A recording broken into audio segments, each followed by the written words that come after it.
Hello? How did you get this number? Don't you know he's listening? The 13. He's here. You have entered the 13, a place where real stories about music, touring, and the beyond are told. Music does something to us. We all experience it in our own way. It can affect our senses, transport us through time, and release emotions. On this podcast, we will talk with people about the power of music and the beyond. What does the beyond mean? Let's find out together. Turn on your metronomes because this time is about to be tracked. What is going on, everybody? Welcome to the 13. I'm your host, Ryan 13, and today on the show, we have none other than Jerry Gaskill. Jerry, he's the drummer for King's X. Oh, look, King's X poster. Oh, wow, look at that. Wow. Other King's X. That one's from, somewhere in Europe.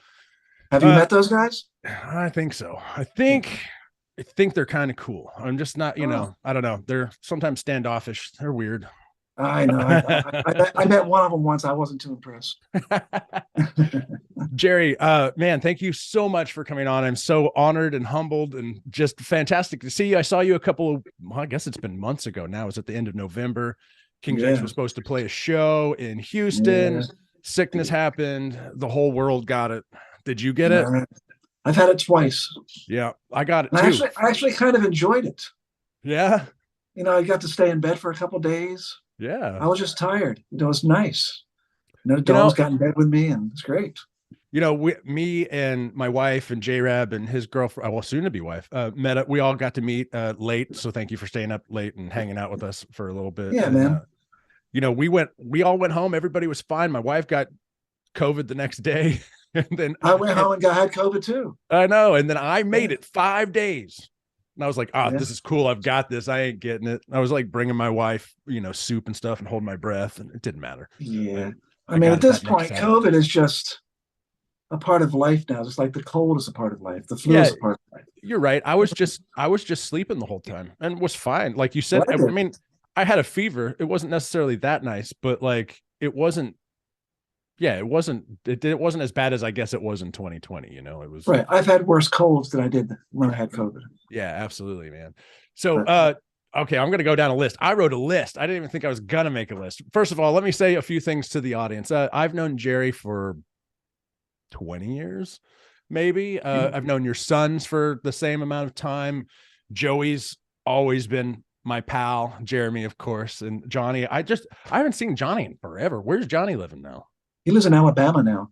Oh, okay. So he's still out there. Okay, right on. He's married. He's got a couple kids. Man, that's awesome. Yeah, I love, dude. I've been friends with Jerry for, forever. Good friends with his kids. I used to party at his house when Jerry was on tour. I know. I'd come home. My house was a mess, and things were broken and missing. And you remember Gabe from Lower? Gabe, yeah. Yeah. He was on Morningside Drive, American Fangs. American Fangs actually opened up for you guys at that one place in Milwaukee. Was that place that has all the what was it? It was the place that Shank Hall. It was the place that Spinal Tap played. Yeah. And I was called that anyway. Yeah, and I was sitting there on stage. I didn't know they were coming. I didn't even know they were opening. And I was sitting there setting up Doug's gear. And Gabe was walking in the door in the middle of Milwaukee, and I'm like, "What the fuck are you doing here, dude?" It was super. He's coming on the show, which is going to be great. Oh, also, by the way, everybody, this is the 13th episode of season 2, so Jerry's ending season 2. Wow! Yeah, thank you. I'm honored. I'm honored. Ooh. All right, man. So here's some of these questions. Well, I already mentioned the party thing, so that's funny. How's Julie doing? I think Julie's good. Okay. She gets a little overwhelmed with work sometimes. I understand. I do too. She does a lot. She's a manager, director, and it's a good day, but it's a lot of work. Yeah, I can imagine. But she gets to work from home, which is great. Yeah, my wife gets to do a little bit of both now. Like it was during the pandemic, it was all from home, and then now they've kind of switched to like come to the office, sometimes, but you can work from home. And she also did the same kind of thing. Kind of got a new promotion or whatever, and it just works crazy hours and gets a little overwhelmed with it. So all right, exactly, that's what jobs are. They're overwhelming. Yeah, and they suck. Like Yeah. Doug Spiel during the entire time that I toured with you guys, when he started doing his long spiel about don't ever do what you don't want to fucking do, and preaching and doing whatever. And I would just sit there every night like, yeah, I'm never going to do that. And then look at me. I know. Sometimes that's easier said than done. It's easier said than done, man. I think he wrote a song about that too. I think you're right. Don't believe it. Don't believe it. Believe okay, Jerry. anything. So you got a couple of solo albums out. Are you working on the third one? Oh, I am definitely going to put out another one. Yes. Are you going to have Andy Blackssugar on this one too? Well, there's a good chance. I don't know. I mean, I haven't gotten to that point yet where okay. It's been decided who's going to do what and what. But right on. Yeah, Andy was all over my second one, and I loved everything he did. It was incredible. I love that guy. Dude, I'm so thankful that I met him once on tour with you guys a long time ago. Like he came to a show, but that was it. It was brief. And then J-Rab went on tour with KMFDM and another band. I guess J-Rab was working for the supportive band or the support band, and met Andy again. And then that's how I hooked up with Andy. It's because J-Rab was like, you got to have him on your show. And I was like, hell yeah, I do. And he was just a fantastic. Was J-Rab actually working for KMFDM? He was working for the band that opened for KMFDM. Oh, the open for him. Okay. Yeah. And, Andy plays, obviously, Andy plays guitar for them now. And man, I was listening to Black Sugar Transmissions the other day. This kid, what a great guitar player. Oh my God. It's incredible. Absolutely. I only play with the best, Ryan. I know it. Yes, you do. My favorite part about meeting that guy was, or at least having him on the show, was that he was so fucking humble about everything and like just really down to earth, and was just, he could tell, like, I mean, I know you could tell, you've known me forever, but like, I'm really new at this. This is like episode 28 total. It's going to take 150 episodes of cringe-worthy interviews for me to go, oh, I think I maybe figured this out yet. So thank you for being a part of the beginning. Sure. Again, honored, man. I'm glad to be part of the beginning. Andy has since disappeared off of social media, and I can no longer get a hold of him. So if you, I don't know what happened. Like he deleted his Instagram account and his Facebook. I think it was probably the podcast. Just did. He said no more social media for me after that. It literally after that, he just like a week later, I said, hey, your episode's coming out. He says, badass, I'm going to share it. And I was like, cool, thanks, man. I appreciate it. Let's do it again. He said, absolutely. And then like 2 days later, his accounts vanished off of everything. And I still have his email. I haven't emailed him. I didn't want to be like, did you get hacked? Like, what happened? I think that's what you do to people, Ryan. I do. We'll get ready, Jerry. It's coming. All right. I've been wanting to get off social media. Maybe this is my chance. This is the way. Yeah. So you guys, the Houston show that got canceled, I know you guys want to make it up, but I don't know how that works with with your management and all that stuff. Like, do you have a plan to come back to Houston? Yeah, it's going to happen. I think possibly. I mean, nothing's actually set in stone, but I think possibly in May we're coming back, or July. Okay. Something like that. May or July. Something. We're definitely coming back. It's happening. Right on. It's going to happen. It's going to happen. Yeah. But I've learned that every day is the only thing that we have. Now is all we have. So when it gets to that point, who knows? I thought we were going to do the show the last time. Right. And the day of the show, we had to cancel it. So who the hell knows? Dude, it's true. Like, today is all we have. I love it. That's philosophy. Right. You're going to we need you to write a book. Well, maybe someday. I'm going to write a book. It's just going to be a bunch of isms, though. There won't be any real. If I do write a book, it'll be all fiction, but it'll be all truth. Because fiction is a lot greater than nonfiction. I think, actually, absolutely. More true in many ways. Dude, that's so fucking awesome. What was one of these things? Oh, so so last night I was like, oh my God, Jerry's coming on. This is gonna be great. I was like, I know Jerry, we're friends, but maybe I should, like, we've only talked really like a couple of text messages, happy birthdays and whatever since for like a decade. But like I was like, man, I'm going to Google Jerry. So I Googled you. Oh, which is fun because I'd never done that before. And let me see. I'm pulling it up because I left it up. There's a Jerry Gaskill Wikipedia page and it doesn't look like it's been updated in a couple years, maybe, but there's a lot of cool stuff on here, and I don't know how much of it is true. So I want Well, to ask. speaking of this, let me just say something real quick. Sure. My son one time, for some reason, Johnny, my youngest son, Yeah. decided to. He said he was looking at something, and my name somehow came up, and so he decided to look at my net worth, Okay. and it was something like $13 million. It's like, no, Johnny, that's not. He got all excited. Oh my God, really? Dad, where's my No, inheritance? yeah, not quite true, Johnny. So what are you going to ask me and see if it's true or not? Now I'm going to get in. Well, now I want to talk about the money thing, but like I've seen people comment on like, let's say Doug's videos or something where they've said, stuff like, oh, these rich rock stars or whatever. And like, I mean, I know you guys should be fucking millionaires if, but like, unfortunately and fortunately, and I don't know how you guys feel about this, but I know how I feel about it. King's X is the musician's band. Every fucking musician you talk to knows who King's X is. That doesn't necessarily mean that everybody in the world knows who you guys are, because, that's just how fucking shit happened or whatever. But like anybody I turn King's X on or turn on to you turn guys. King's X on to turn King's X on to turn on to King's X. Turn on to King's X. Yes. Like anybody that I get to show y'all stuff to, they end up immediately loving you and are wondering, why the fuck aren't these guys just the biggest band in the world? I'm like, they are. It's just that it's only to musicians. Nobody knows. So some of these questions on Wikipedia, or it's not questions. It says that you got your first snare drum at 4 years old. That is true. And then you slowly built your kit around that. Is that so? Yeah. That all went down, and your dad gave it to you. Yeah, I've told this story many times, but yeah, I was 4 years old, and I wanted this more than anything in life, was to have an actual real drum. Yeah. And he went to the store to get it, and I was so excited. He went by himself. He didn't take me for some reason. Okay. And I was so unbelievably excited that I was going to have a real drum. Yeah. And at 4 years old, it's all that mattered to me. I had a toy kit before that. And anyway, he finally comes home. He comes into the house and says, Jerry, I'm sorry, but I wasn't able to get the drum. And I remember just profusely crying, like, this is the worst thing imaginable, that I now don't have this drum. And he said, well, could you go out into the car? And he wanted me to get something for him. I forget what it was, maybe his cigarettes or something. I said, could you go get my whatever, a pen, whatever. Yeah. And so, me being the obedient child that I am, or was, I went out there, and there, sitting on the passenger seat, was the drum.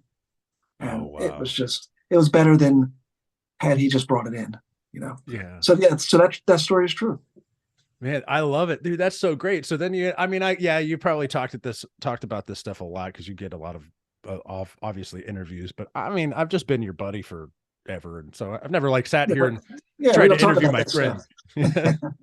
But, okay. So then it goes on to say something about like, then you kind of formed like an instrumental band with was it your brother and your dad? That's exactly true. And it was called Jerry and the Knights. There it is, Jerry and the Knights. I see it right there. Yeah, we did all kinds of things. We did we played lodges, we played Christmas parties, we played floats, we played people's houses, whatever. And it was all instrumental stuff, huh? All instrumental. Anything from a waltz to a polka to the Beatles to whatever. Wow. And you did that until how old? Probably started that around 9 years old, maybe. Okay. Till I was maybe 15. Okay. Wow. So you guys kept it going for a while. Yeah, we did. Yeah. That's awesome. My first. We used to have parties at our house, and once we became teenagers, and we would play. Me, my dad, and my brother, and everybody would gather in the living room, and we'd play. And I remember at that point we were all getting high, my brother and I. Oh yeah. So we would go on the porch, get high, come back in and play. And I remember we went into this one song. I think it was Tequila. We did Tequila. You know that song?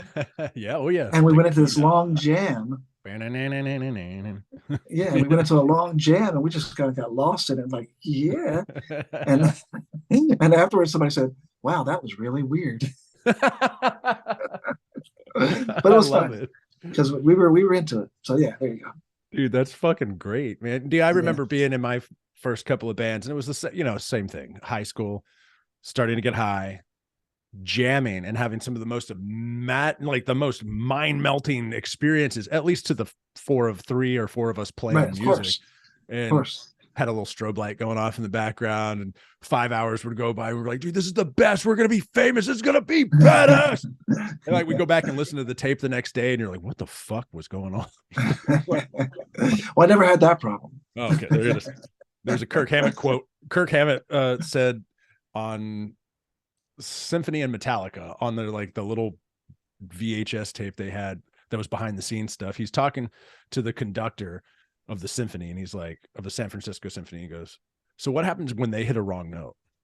And the guy was the guy was like, what? I mean, like, you're not gonna hit? He goes, no, I'll never hit a wrong note. No, we don't hit wrong notes. That doesn't happen. It's right there in front of us. Yeah. Dude, that's awesome. Okay, let's see what else this Wikipedia has to offer. I'm so blind. I turned 40, so I'm dealing with 40 eyes. Hey, same here. As soon as I turned 40, I just couldn't see anymore. Yeah, it's super weird. Yeah. 1978, Gaskill decided to attend Evangel College. That's true. Evangel College in Springfield, Missouri, and moved there with the intention of becoming a biblical studies major. That's true. Wow. Okay. Yeah, I went one semester. Yeah, and you just went one. Yeah, I went one semester, and I met other musicians. Ended up playing with Phil Keaggy. Yep, it says that. That's where I met Ty and Doug. Doug moved to Springfield to join a band that I was joining. Okay, yeah, and that didn't really happen, and so we ended up being in the Phil Keaggy band. Man, it's okay. This Wikipedia is pretty accurate then. That's accurate so far. Like, it seems like a lot of the times people are like reading the Wikipedia things off, and they're like, no, that's not right. This one's doing all right so far. Yeah, well, keep going. Maybe there's some lies. Hopefully there's some lies in there. Let's find some lies in here. Let's find some lies. Local music circles. He was soon introduced to singer Greg X. Bowles, who That's was true. putting a new band together and asked Gaskill to participate. They also asked bassist Doug Pinnick to move to Springfield. So that's what you were talking about. Well, yeah, there we that's go. Exactly what happened. Yeah. Wow. He was reforming the band called Petra. Wow. Okay. And it just didn't happen. And I think he felt bad. So he got in touch with Phil Keaggy and said, hey, I got this rhythm section. Maybe we could be a band. And we ended up being a band. It was absolutely incrable. It's like literally the next thing on here. Gaskill was soon asked, along with Pinnick, to join the Phil Keaggy band. That's literally right there. Okay, that person, blah blah blah, member of the band, that person happened to be Ty Tabor. Okay, blah blah blah. Wow, this is fucking cool. At one point, Gaskill became involved in a demo project for the Tracy Zinn band that had Tabor as a member. The two hit it off and were later involved in other projects. That's true. That's the first time not the first time I met Ty. The first time I met Ty, he was in a band as the drummer. I think may have been the Tracy Zinn band. I'm not positive about that. He was the drummer of the band. Wow. And he didn't have any drums. And he came up to me in his very, very thick Mississippi accent at the time and asked me if he could use my drums. And I said, sure. And that's the very first time I ever met Ty. But then the next time I met Ty was during that demo for Tracy Zinn. Yeah. And I remember him sitting in a corner on the floor, and he was playing these licks. I'm going, oh my God, this guy can really play the damn guitar. Yeah. It was very impressive. I thought, wow, that guy's great. And, the rest, of course, is what it is. So has Ty's accent relaxed? Yes, quite a bit. Yeah, quite a bit. So you know Ty. I know Ty very well. He's the next person I'm asking from the band. I just I remember I can hear the accent. Obviously, my boss, and I'm sure my boss is watching this. Hi. They have the same accent, except my boss is from Oklahoma, and I don't know how that works, but it's the same. Maybe it's Ty's relaxed accent and the Oklahoma accent are just meeting in the middle somewhere. But like the first time I met my boss, I was like, "You sound exactly like Ty Tabor." He was like, "Okay." Yeah. So anyway, I actually I did have a South Jersey accent, which pronounced words very differently than I do now. And once I moved away from there, I realized that I'm saying words differently than a lot of people, and it struck me very odd. So Sure. I consciously started saying words differently, and now it's natural for me not to say them. Yeah, that's what when I was growing up, I wanted to make sure that no one could tell I was from Texas. Now it's changed because I work in oil and gas now, so I'm now hanging out with all them motherfuckers doing shit. You know, we fucking forget about things. There's no ing anymore. It's just in motherfucking. And so for whatever reason, it's changed. But when I went to Europe with you guys in 2009, and we were hanging out in Germany and the UK and just meeting all kinds of great people out there, they were like, where are you from? I was like, I'm from Texas. Like, you don't sound like you're from Texas. I was like, thank you. You know, Oh, like thank you. oh yeah, this is great. Yeah, yeah. You Now don't. You sound like just a regular person. yeah, I ain't from here, man. Shit. Um, I have a lot of family that has the Houstonian accent, and I know you know what that is. Like, if you're from Houston, you either don't sound like you're from here or you sound like you're from Houston. Probably just the same way if you're from Jersey, you either sound like you're from Jersey or you don't. It's very distinct. Well, I lived in Houston for a long time, but I'm not sure if I know that Yeah. distinct accent. It's a cow. It's this cow. You would. It's this cowboy thing. My cousin Brian has it like just dead on. I don't know how to. All I can think of when I hear him talk is Houston. It's very perfect. So all right, let's continue down this awesome rabbit hole because like it looks like it just stops. It stops like so. After it talks about it says Jerry Gaskill has enjoyed a long and storied career with King's X and continues with them to this day. Wow. The album Gretchen Goes to Nebraska was based in part on a story that he wrote. Is that true? That's not really true. Okay. I did write the story, but the record's not based on that at all. Okay. Anyway, I think Doug may have taken one song and, taken some idea from it and put it in the song. But the record is by no means a concept record or has really anything to do, in my mind, with that story. It's just a story that I started to write, and with no intention of it being necessarily with the record or about Gretchen. Sure. And then at one point I thought, okay, the heroine is going to be named Gretchen. Yeah. And it turned into the Gretchen story. Okay. And we decided to put it on the record. So if that's a concept, then let it be a concept, but it doesn't sound like it to me. Okay. I love that. I didn't know that. I love that's this. That's the truth. So there's the first kind of untruth there. Okay, cool. He has appeared as lead vocals on 3 King's X tracks, which I think is different now because you guys just released that last album and you were on that sucker a lot. I was on 3 on the last record. Yeah. I was like, dude, I love that record so much. Like, it's so different. Oh, we're going to get into talking about that too. But okay, so they need to upgrade. Wikipedia or people listening, go ahead and I guess you can do this yourself, right? I guess I could update it. I guess anybody can, from what I understand. Oh, here it is. He appeared as blah blah blah 3 times on vocal harmonies. Gaskill suffered a heart attack on February 25th, 2012, which is I don't know if that's the right date, but that sounds around the right year. Yeah, it was February 26th, something like that. Yeah, it says 25th. It says 25th here. Maybe it was the 25th. I don't know, somewhere around it. I don't remember that at all. Was that like I have no recollection of it. I know, like, so is that the Widowmaker? Is that what you got? It was the Widowmaker. So that's the same thing Kevin Smith had. And yeah, had I been alone at that time, I would be dead. Yeah, dude, holy cow. There's no way I could have recovered because I have no recollection whatsoever of it happening. Really? But Julie was there and she saw me apparently in a lot of pain, just walking around, just, figuring out I went to the bathroom. This is what I'm told. Yeah. And I just fell over dead. Holy crap, man. See, I have no recollection and she'll never forget it. Yeah. Wow. But I didn't suffer a heart attack. I just had one. Right. Because I don't remember. You don't remember it. Yeah. I remember being super like, what? Oh my God. I didn't know what to do. Cause Doug contacted me as soon as possible and let me know what was up and said he would keep me in the loop, and he did. And thank God things went the right way and then like you had a little minor something happen again a couple years later. Right. And then now you got pig parts in you and you're doing all right. I don't think I have pig parts, but I did have to have open heart surgery. Oh shit. Okay. Yeah. Which all of it ultimately, Ryan, I'll say in some ways are the best things that ever happened to me. Really? Yeah. Okay. I mean, it taught me about my body. It taught me how to listen.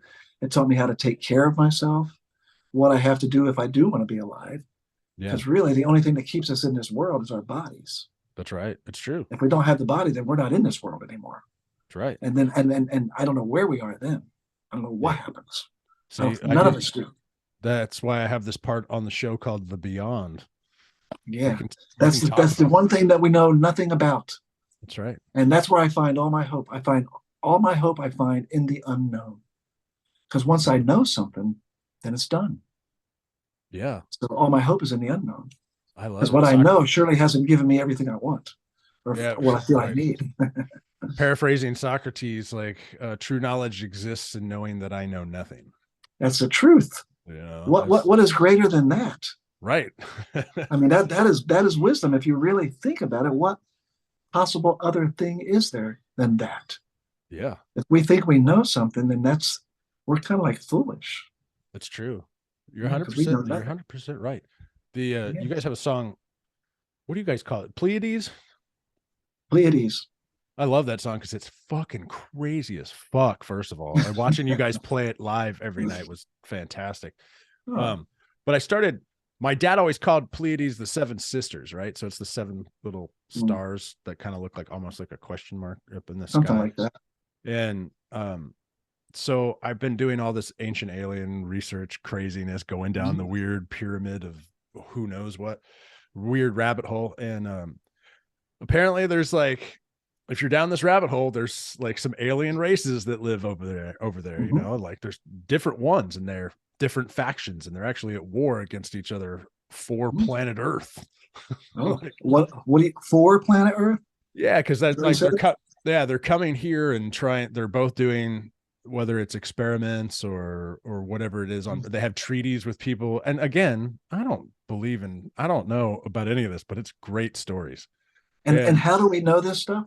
Oh, just because somebody said it. Exactly. There is no evidence whatsoever. But it's fun stories, and that's why I like going down this rabbit hole and like talking to people. There's people who have like 100% legitimate stories to tell about it, you know, and Kind of like religion. it's exactly like religion. People have very legitimate stories to tell about religion too. Doesn't make it true. That's right. I was just watching a church service this morning. My wife is still very religious, and I love her for it, and that's great and all. And so I'll sit in on. Hi, Dawn. Yeah, hi, Dawn. She watches watches her old church, the church where we got married. One of our deals was we got married at a church, but we got married outside. That was my thing. Like I'll be on the church ground, but we're gonna be outside. We got married in Las Vegas. I know. At the drive-through. Anyway, go ahead. No, that's fantastic. Doug came to the wedding or whatever, was in it, and he was like, I can't believe I'm in a church right now. I was like, thank you. I appreciate it. But yeah, so this alien stuff, you know, I don't know. Like I was always interested in Pleiades because I keep talking about that. That's where these aliens come from. What was the reason for naming Pleiades? What's the deal? Is it there? Well, hopefully you'll get to talk to Ty. I know, yeah. Because he wrote that song, and you'd have to ask him that. Okay, I will. You know, hopefully I don't know. I don't know exactly why. Maybe because the word fit nicely as a title. Yeah, like who can restrain Pleiades? It sings nice. I don't know. Yeah, it does. It seems nice. Right on, man, dude. This is so fucking cool. I'm so glad you came on the show. Like, this is just a lot of fun. I get to talk to you, and I get to have you know, a good time. Yeah. So I had Billy Sheehan on the show, and I'm gonna say it Sheehan. And I say this on just about every show that I happen to bring it up because I said his name wrong and he let me know it. Would you say Sheehan? I said Sheehan, and he said Sheehan. Right. Sheehan, man. Yeah, it was right in the very first 5 minutes, and it's like he's like episode 6 or something, like right in the very beginning of. I'm just nervous as all get out, and he was like, "It's Sheehan." I was like, "Oh, cool, this is gonna go great." Yeah. But he actually did. Actually, we had a fucking fantastic interview after 10 or 15 minutes of me trying to figure myself out. He played on 2 songs on my last solo record. Did he really? Dude, what a great bass player. Oh my God. He played the perfect things. Everybody on that last record played perfectly. Everything I could imagine and more. Oh, you just went and saw Winery Dogs. I saw a picture of you with I did. Homeschool with Mike Portnoy, yeah. Mike Portnoy. On my interview with Billy, I talked about Mike coming into the dressing room, And I literally, I was like, so like, you got any crazy tour stories? He was like, nah, my bands are pretty chill. Like, I don't really have any crazy tour stories. Everybody lives a pretty clean life. And I was like, oh, cool. One time Mike Portnoy jumped into this dressing room in 2004 when King Sex was on the Dream Theater tour. And he was like, where's Doug? I need some weed. Really? Yeah. And Billy just sat there and like gave me the look. I was like, oh man, maybe that was the wrong way. Oh, wow. He said because he came in and me and Sean, you remember Sean O'Boyle. Of course. We were sitting backstage. Doug was, I don't know, getting ready somewhere. And I was like, Doug's over there. He goes, all right, well, tell him I need some weed. And then he just left. And I looked at Sean. I was like, that was Mike Portnoy. Well, did he get weed to him? I'm sure he did. I don't remember. I hope so. Yeah. I just remember sitting behind him during Dream Theater sound check and just being like, I'm on stage with Dream Theater. Which was like one of my favorite bands, as were you. And then Joe Satriani tripped over my shoe on his way off stage that night. Oh, lucky you, man. Yeah, I know. I was like, I tripped the alien, man. Yeah. Yeah, Joe used to take Johnny, my youngest son, to like theme parks with his son. Really? Yeah, when we were on tour. They went to theme parks, and him and Johnny and his son became pretty good friends on tour. Sure. Yeah. Sure, they haven't stayed in touch lately, but man, that's super cool. What a great, that was 2004. I can't believe it was that long ago. Was it 2004? Wow. Yeah, that's almost 20 years ago. Wow. Where does the time go? That's another thing we don't know. I know. All right, so you're planning on doing another solo album. I know I'm jumping all over the place, but no, you don't have any of the musicians together, but have you written any songs? I have written songs. Yeah, I'm continually writing songs. Is it something, do you write on guitar, or how does your writing mainly on process guitar? go? Okay. It comes different ways. I've written on piano. I've written mainly on guitar. Some songs I just have melodies that I haven't even played guitar or anything. I just have the melody. Actually, full songs, just melody. Like just in So I'm your not really brain. that much of a guitar player. I have to figure things out. I just I'm really not don't know either. what I'm doing. I can play a chord. Oh, I like that chord, and a melody pops in my head. Then I have to find the next chord that might go with that melody. And Yep, I'm the same way. I like when playing with Razor 13, Big Mike was a great guitar player or whatever, and that's his guitar right there. But he would write these things and I'd just be like, cool, and I would just thumb through the bass until I found a note that matched. I was like, all right. Yeah, Then I tried to sometimes I build wish I shit was a around guitar that. player. Yeah, I wish I was. Sometimes I think if I was a guitar player, I could write all kinds of songs. I feel like I could write all kinds of songs without being a guitar player. But if I was a guitar player, my God, I knew what I was doing. So what do you got going on in your life besides music? Is that too personal? Got 2 dogs. Personal. 2 dogs. I got 3 dogs. Wow, 3 dogs. Yeah, That's too many. I love my dogs. 2 little dogs. They can be very annoying. Yeah. What kind of dogs? Sitting there quietly concentrating on something. Next thing you know, somebody walks by the house and they just go crazy right in my ears. Oh, it sounds like you have my dogs. Okay. You have little dogs? I have 2 little dogs. They're both Chihuahua mixes. That's what we have, 2 Chihuahua mixes. Yeah. So one's a rat terrier, is what I'm going to call it. It's Chihuahua and terrier and something else. And then the other one, I'm pretty sure is pure Chihuahua, but I can't tell. Everything's rescue. And then I have a third one that I just got. Her name's Maisie, and she's an Australian cattle dog. So like she's a blue heeler. Excuse me. And she is not meant for my small house. She needs land, but she needed to be, somebody dumped her at the plant that I work at. And, it was July, it was 105 degrees. And I thought, okay, if she's still here tomorrow, I'm just going to take her home. And she was there the next day. I'm sure she's done better off than where she was. Oh yeah. She's fat now. She was 27 pounds when I found her. Now she's like 45. She overweight? No, she's proper. She's a proper good, healer weight, but she definitely needs more land than I have when we're trying to look. I mean, I'm used to the Chihuahuas that like to just be in your lap all the time. And like you said, when you decide to get up off the couch, all of a sudden it's oh yeah. Or somebody walks by the house, anything. Somebody walks by the house, you just stand up, you just move. Like if you ever try to run, like just run through the living room real quick or something. Dog's not liking that. Yeah. But we love our pets, right? Absolutely, 100%. Wouldn't change a thing. Well, maybe their voice box, but Well, whatever. And I've got some local shows coming up. Okay. I'm doing a Fleetwood Mac tribute. Really? My good friend Bob Berger. Okay. Who I think is a great singer-songwriter. Yes. Should check him out. He's got a new record called "The Domino Effect" that I played all the I, drums on, and I'm honored to be a part of it. I think it's good music.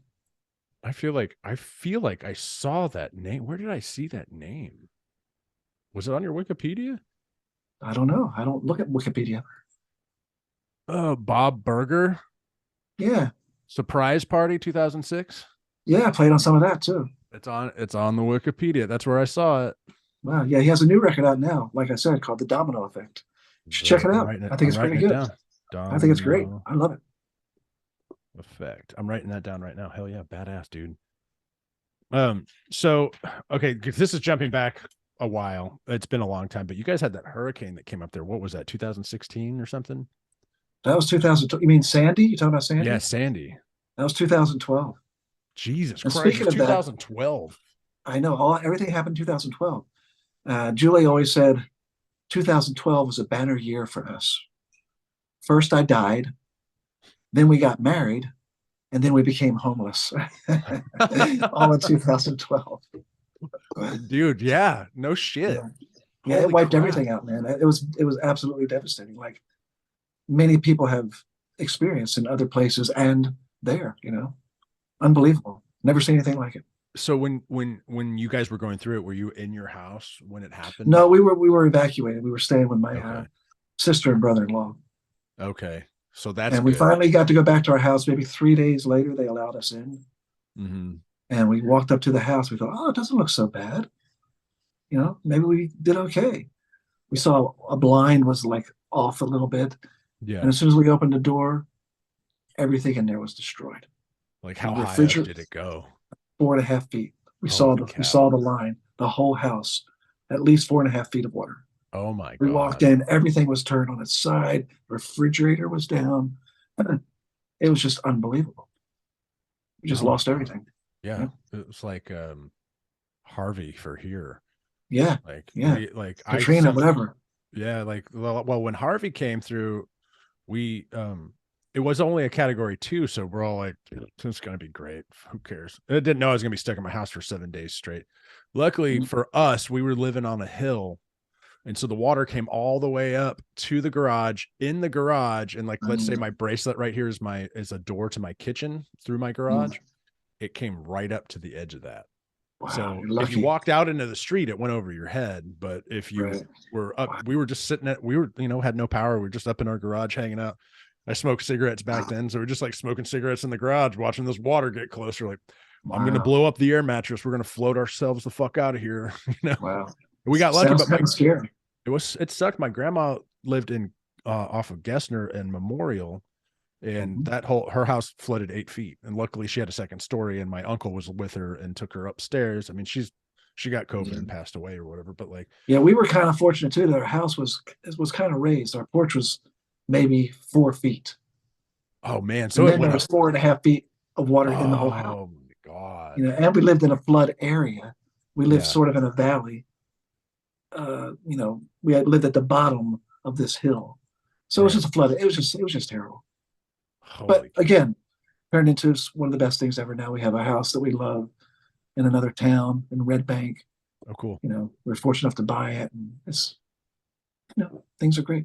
Yeah, dude, I love it. Great things can happen from tragedy. It's all in how we conduct ourselves through the situation. Yeah, absolutely. My dogs are doing the thing we were just talking about. Hopefully, I didn't hear them. Good. This old Shure SM7B is doing its job. Then I love this. I like to hear them. Yeah, no, you don't. They're crazy. You might hear mine soon. I heard them a little bit earlier. I heard one. You might just hear them again. Cool. Right on. Let's go into the beyond. So I know we kind of talked. I kind of talked about aliens. We kind of talked about religion a little bit. But have you ever seen aliens? Bigfoot? Do you know a ghost? No, I don't. None of the above. I don't know if I've seen any of that stuff. And I think if I had seen something like that, I would think there's a way to explain it. Sure. Yeah, absolutely. I've seen stuff, and maybe there's a way to explain it, but it's been so many years ago now that I just have the memory of it. And all I remembered at the time was, that's fucking aliens, or Hmm. I did a Or lot of acid. I saw a lot of things in acid, doing acid, yeah, you I know, but I remember. don't think they were ghosts or aliens. No, I remember. I I think they're remember me. 100% smoking a cigarette and looking at the end of it on acid, looking into the cherry, and understanding exactly what the meaning of life was. And I ran Of upstairs to. course. I ran up the stairs to go tell my friends.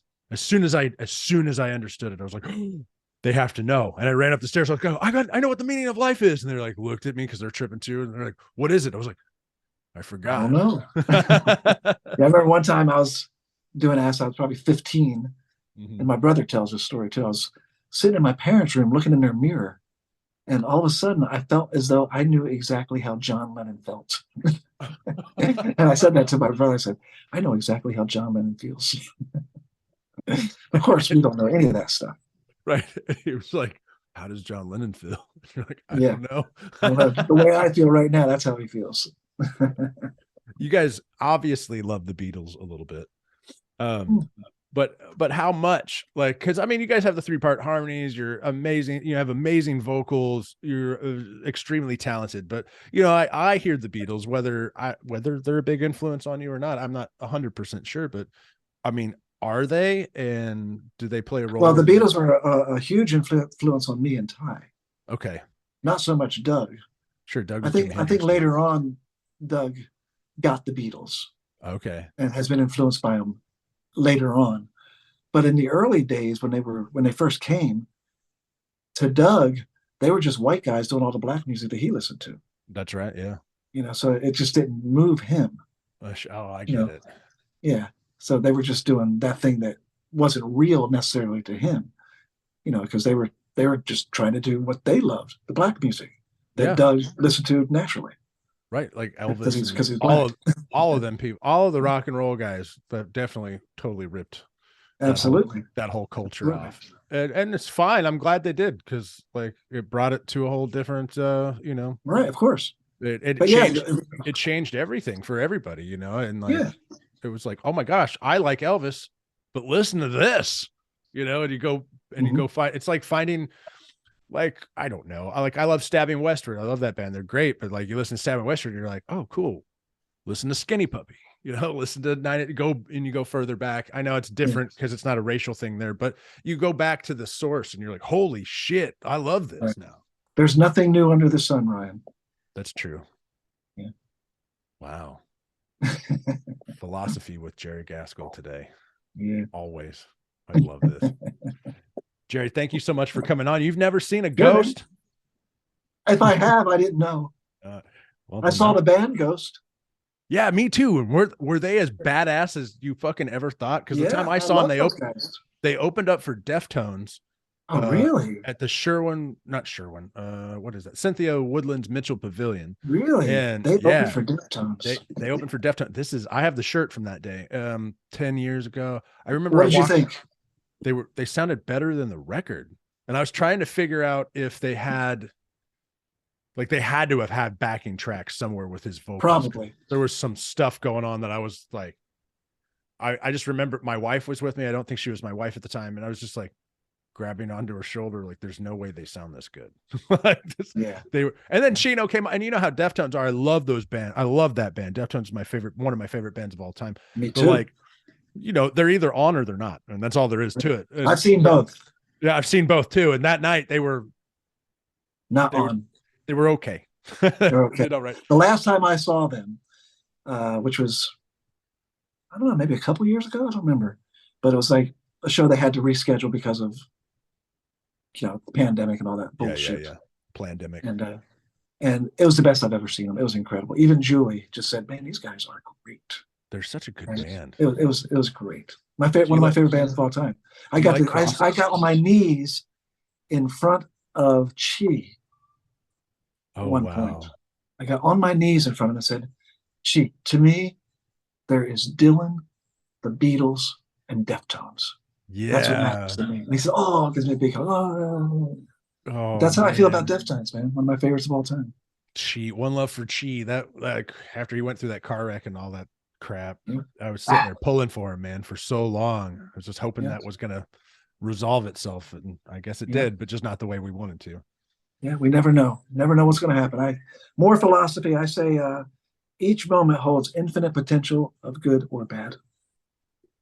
Dude, I love it. I told you You you're never gonna know. write. You're gonna write this You never book. know. We just never know anything, man. Yeah, all we know is that we know nothing. Yeah, just have to find peace for ourselves, right? That's right. What do you That's all think we can. about? That's all we can do. What do you think about Crosses? Crosses, the Yeah, band. Chino's other band. You know, I'm not that familiar with them. I Really, should be, right? you should be. All right. There's All right. I work out 5 days a week. Every morning I get up and I work out in my basement and I listen to music. So I will listen to Crosses maybe tomorrow. Check it out. Check out their first. Well, okay, so they put out an EP once a long time ago, and then they put out a full length record with that EP in it, I guess. And that's the one that I'm most familiar with. And it actually came out around the time that I got married. And so at our what do you call it? The reception afterwards, I had a buddy who was DJing. It's like, I want you to play Nine Inch Nails. I want you to play Crosses. I want you to play Deftones.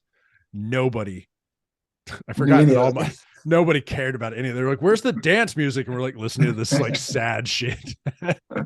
they made him change it. He started playing Michael Jackson or whatever. But like, good. That's wedding music. That's wedding music, right? And but anyway, like that first Crosses album and this newest one, I don't know, Chino, that he found.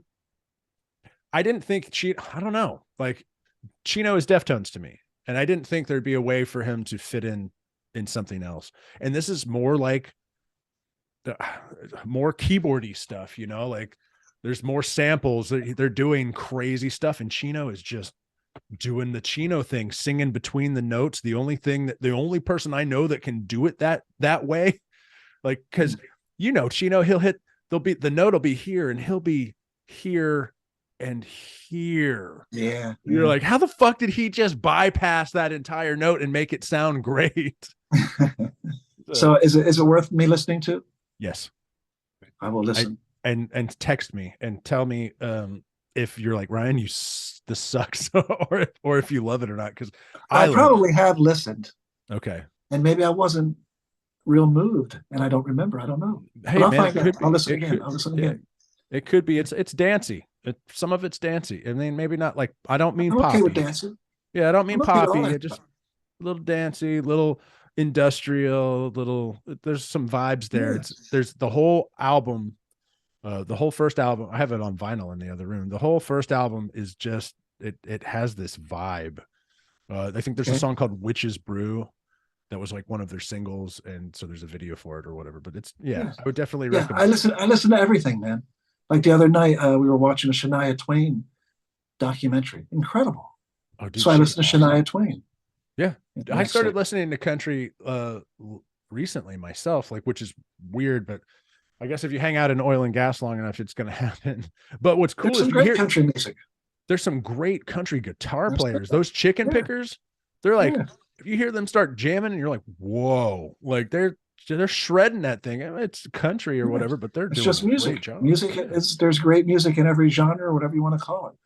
You know, people who make music, if they're good, it's good music. You know, it's just right, wrong. Absolutely. That's 100% right.